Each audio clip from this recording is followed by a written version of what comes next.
What up, YouTube? Shalom. This Yasha Ben Israel. You know, in the last video, I was talking about how J. Edgar Hoover was a black man, and this black man lived covertly and highly secretly as a white man,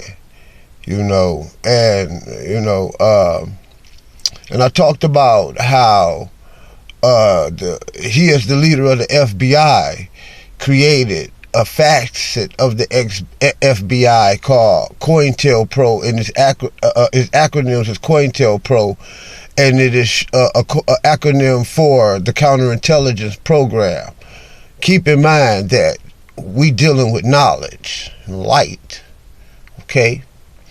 And that's what the Israelites is about, knowledge and light, okay? And I was talking about how this counterintelligence program,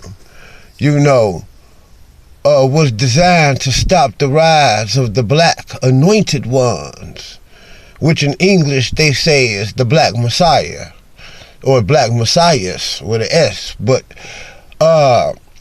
it is to stop the rise of the black anointed ones, which is the black Israelites, which ran with the fold of the Moors and the Moorish Temple of Science, Moorish Temple of Science and Marcus Garvey movement, and how the government used W.E.B. Du Bois and the Pan-African movement to block and to distract people from the rise of these anointed ones, okay?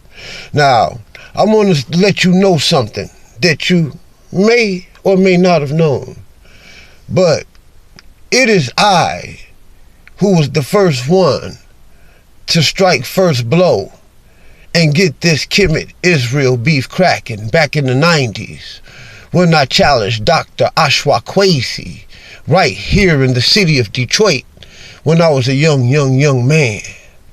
It is no coincidence that Sarah Sutanseti, which lived right around the block from here, who was my high school rap buddy, you dig, is the guy who is Sarah Sutanseti's flunky. See, I embarrassed Ashwa Kwesi back in the 90s, you dig, because he was not wired to deal with a young man talking out of another bag than that Pan-African Kemetic Masonic stuff, which is a distraction from the black Israelite movement, you dig? So I challenged this guy, and from that point on, especially when Seti came on the scene, the movement has really been, the Israelite Kemet beef has been on and popping ever since. But you did not know that I started that. You didn't know that. I bet you didn't know that.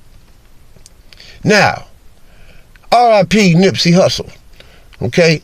Eritrea, Ethiopia, was a part of the kingdom of Aksum.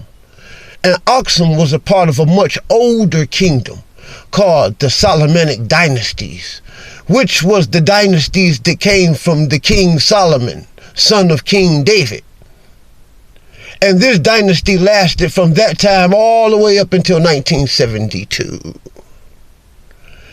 when they deported, exiled Haile Selassie, the king, the Lion of Lions, who sat on the throne, an Israelite Judah throne, straight from the son of Solomon in that lineage. Now, I told you about myth. You can believe it or not, but that is something that they held dearly for hundreds, thousands of years. Okay? Now, Hannibal Barca, another great Afro-Asiatic society of Hebrew extraction. I bet you did not know that the name Hannibal Barca was a Hebrew name. From Hannah, Ball. Hannah, here. Ball. Ball. Here's Ball. Barca, blessings. Here's Ball's blessings. That's what his name was, because he was a Phoenician Hebrew a part of the northern tribes who long left and joined the Phoenicians off into paganism. See? You got to understand how to make history match up with the scriptures. Yeah, that's how you do it. I bet you didn't know that. See, I am one of the teachers of Israel who have not let my face be known. Not just yet. You dig? There's so much for us to learn, so much for us to know, you know? And I just wanted to let y'all know that from these Phoenicians who taught the Greeks and the Romans,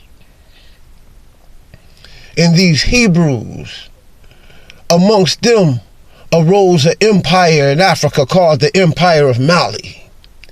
And these Phoenician Hebrews traveled west over this great water and discovered the Americas. And this is documented by the Greeks, when great Greek philosophers and great Greek scholars of old, Homer, Pliny, and guys like that, talked about how the Phoenicians were the first to discover these lands called the Americas. And the Israelites were with them. You talk about great Phoenician, Punic Israelites that discovered the Americas, documented. Mansa Musa, Kanken Musa. They came to America from Northwest Africa. And we have the documents, while you guys like SETI and Garfield and all of these guys talk about, well, why ain't nobody in Africa talk about the Israelite thing? Well, the Israelite thing was banned and shut down by Askia Muhammad in 1492. We have African documents of that. You know, Askia Muhammad, the one who started the Empire of Mali, the Empire of Songhai, and collapsed the Mali Empire. Yeah, Askia Muhammad, the one who's responsible for the death of his own relative, Sunni Ali. See, Sunni Ali allowed the Israelites to function and flourish in the Empire of Mali. And all of the books before Islam came along the scene was written in Phoenician Hebrew in the universities of Sankore and Quetta and Timbuktu.